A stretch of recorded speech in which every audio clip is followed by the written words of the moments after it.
बेटा ने सोचा गणित को जरा दिखाएं माँ को। माँ ये 2 नहीं है 3 लड्डू हैं। माँ बोली बेटा तुम भले ही पढ़ लिख कर आए, हम अनपढ़ हैं, पर लड्डू तो 2 हैं। अच्छा बेटा बोला माँ गिन के बता। माँ ने एक पे उंगली रखी 1, दूसरे पे उंगली रखी 2। बेटा बोला माँ 2 और 1 3। जोड़ की दृष्टि में 2 और 1 3 होते हैं।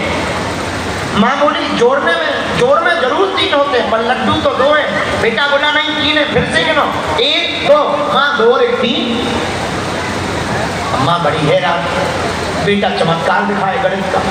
बगल में बाप बैठा था। बाप बोला ठीक कह रहा है बेटा। बेटा लड्डू 3 है, तेरी माँ अनपढ़ है, ऐसे ज्ञान नहीं, पर एक काम करते हैं, एक लड्डू हम खा लेते हैं, दूसरा तेरी माँ खा लेगी, तीसरा तू खा ले।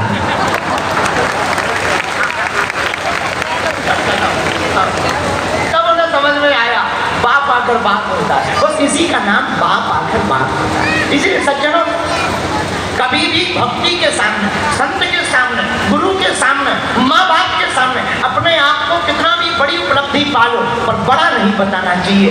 बड़े आखिर वो बड़े होते हैं जिनके बगल में छोटे भी खड़े होते हैं, वही तो बड़े होते हैं।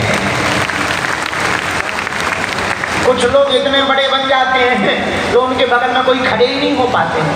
इनसे लोग बड़े नहीं होते हैं, हिटलर होते हैं, बोलो सीताराम। इसलिए बड़े कौन? जिनके बगल में छोटा भी खड़ा हो जाए वो भी बड़ा हो जाए।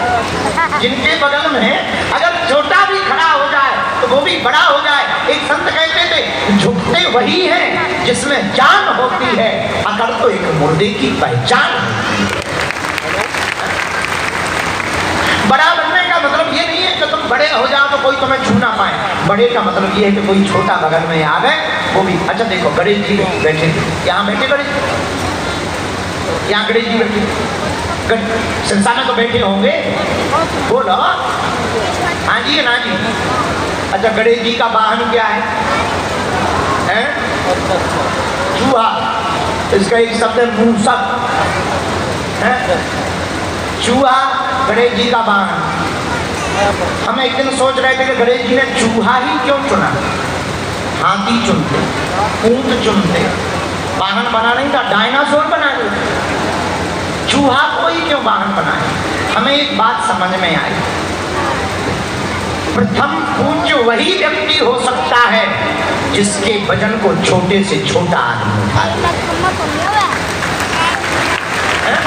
जिसके वजन को छोटे से छोटा आदमी उठा ले वही तो प्रथम पूज्य हो सकता। जिसके वजन को बड़े बड़े ना उठा पावे वो प्रथम पूज्य नहीं हो सकता। इसलिए तुमको भी अगर महान बनना है तो इतने विनम्रता के साथ जियो कि छोटा अगर बगल में खड़ा हो जाए तो वो भी तुम्हारे लेवल का बड़ा हो जाए। तो हनुमान जी के पास अरिमा नाम की सिद्धि। अच्छा मसक समान रूप कभी घड़ी रंग चलो सुमर हरि, अरिमा नाम की सिद्धि छोटा बनाती है। हनुमान जी ने ये सिद्धि का प्रयोग लंका जाते समय सुंदरकांड में किया। क्यों? क्योंकि वहां माता जानकी जी बैठी हो, माँ के सामने छोटा बन करके ही जाना चाहिए। बोलो जय सिया राम। अच्छा दूसरी सिद्धि कौन? दूसरी सिद्धि है महिमा। महिमा नाम की सिद्धि का मतलब जिसके पास महिमा सिद्धि होती है वो अपने स्वरूप को बड़ा कर सकता। अच्छा कितना बड़ा? चाहे जितना बड़ा। हनुमान जी ने प्रयोग किया। हाँ इस सिद्धि का प्रयोग भी सुंदरकांड में किया, 3 जगह किया। किष्किंधा में भी किया, सुंदरकांड में 2 जगह। एक जगह अट्टहास करी गर्जा कपि बड़ी लाग, जब पूंछ में आग लग गई तो हनुमान जी बड़े हो गए। अट्टहास कर करके करके आकाश की तरफ हनुमान जी चले गए, कितने बड़े हो। एक जगह और हनुमान जी ने महिमा नाम की सिद्धि का प्रयोग किया। माता जानकी के सामने, बेटा तुम कौन हो? हम राम जी के दूत हैं। बेटा सब लोग कैसे जुड़ गए? मित्रता हो गई राम जी से बंदरों। अच्छा नर बानर ही संग कहूँ कैसे कही कथा वही संगत जैसे। हनुमान जी ने पूरी संगति बताई कि क्यों हुई और कैसे हुई। अच्छा बेटा एक बात बताओ, क्या तुम लोग इतने बड़े हो तुम, उसमें इतने बड़े बड़े बानर हैं। हनुमान जी मुस्कुराते बोले माँ हमारे जैसे बहुत हैं। अच्छा लेकिन बेटा तुम्हारी उसमें क्षमता क्या है? हनुमान जी बोले माँ उन बानरों में हम सबसे बड़े। माता जानकी जी हंस गई, इतना छोटा रूप हो, सबसे सीनियर बेटा तुम ही हो, फिर तो रावण काय को जीत पाओगे? जब तुम ही सबसे सीनियर हो तो जितने जूनियर हो तो और छोटे ही होंगे। हनुमान जी बोले माता हम सब सीनियर ही हैं, सब हमसे जूनियर हैं, पर बेटा तुम तो बहुत छोटे हो। हनुमान जी बोले माँ हैं तो हम छोटे। और माँ की बात को सुनकर के हनुमान जी ने तुरंत विकट रूप धारण किया, और जहाँ विकट रूप धारण किया तो माता जानकी जी बोले इतना बड़ा रूप कहाँ से आया? हनुमान जी बोले माँ थे तो हम छोटे ही, पर माँ की दृष्टि पड़ गई तो हम भी बड़े हो गए। यहाँ भी महिमा नाम की सिद्धि का प्रयोग किया। एक जगह और प्रयोग किया किष्किंधा कांड में, अंतिम समय में जब जामवंत जी ने कहा राम काज लगी तावे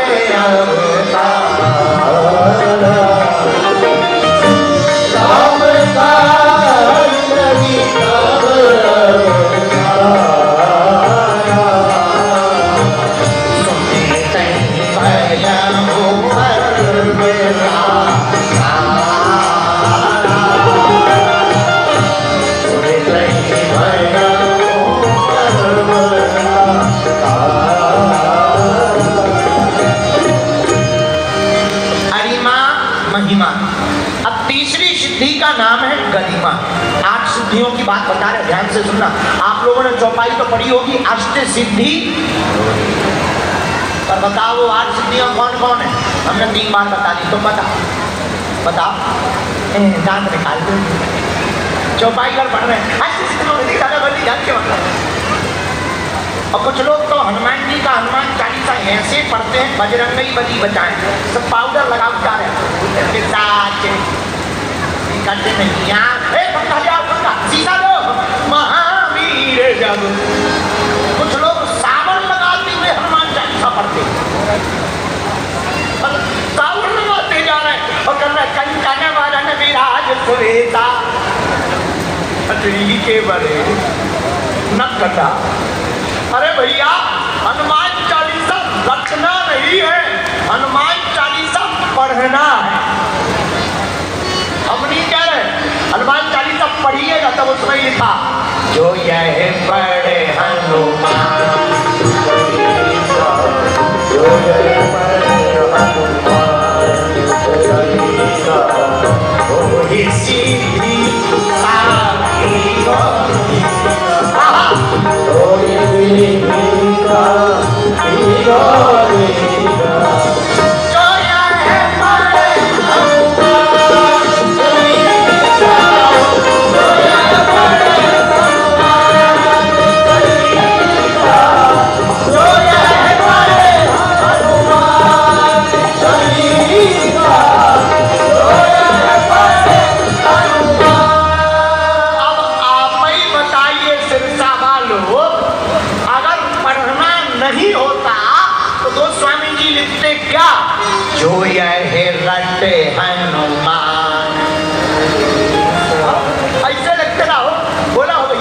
ऐसे ही लिखा जाता ना, पर क्या लिखा? रटे नहीं लिखा, जो यह पढ़े। और हम लोग क्या करते हैं? रटते हैं, जय हनुमान ज्ञान साबुन लगा रहे, सर्फेक्टर लगा रहे। और भैया हम लोग हनुमान चालीसा कब पढ़ते? ये वाली चौपाई। अच्छा देखो पूरा आप लोगों को नहीं कह रहे, हम वेस्ट इंडीज वालों को कह रहे हैं। कोई बूढ़ा आदमी कह दे कि सिरसा की इस गली से मत निकलना, भूत रहता है, और धोखे से रात को निकलना था अकेला सुनसान गली, फिर हनुमान चालीसा। कोई घर में कह दे ये पुराना मकान एक कमरे में भूत रहता है, और पूरे घर के लोग चले जाए मामा के पास निमंत्रण, अकेले रहना पड़े, खिड़की करे खटर पटर, हवा चले फट फट, ओ आ गया, तो भूत पिशाच निकट नहीं है। भैया गांव के एक बूढ़े आदमी ने घर के एक आदमी ने कह दिया भूत रहता है, तुम्हें भरोसा हो गया। अरे हमारे शास्त्र चिल्ला चिल्ला कर रहते, अगर तुम्हारे घर पे तुम्हारे कमरे में गांव के बाहर अगर भूत रहता है तो कण में राम जी का दूत भी तो रहेगा।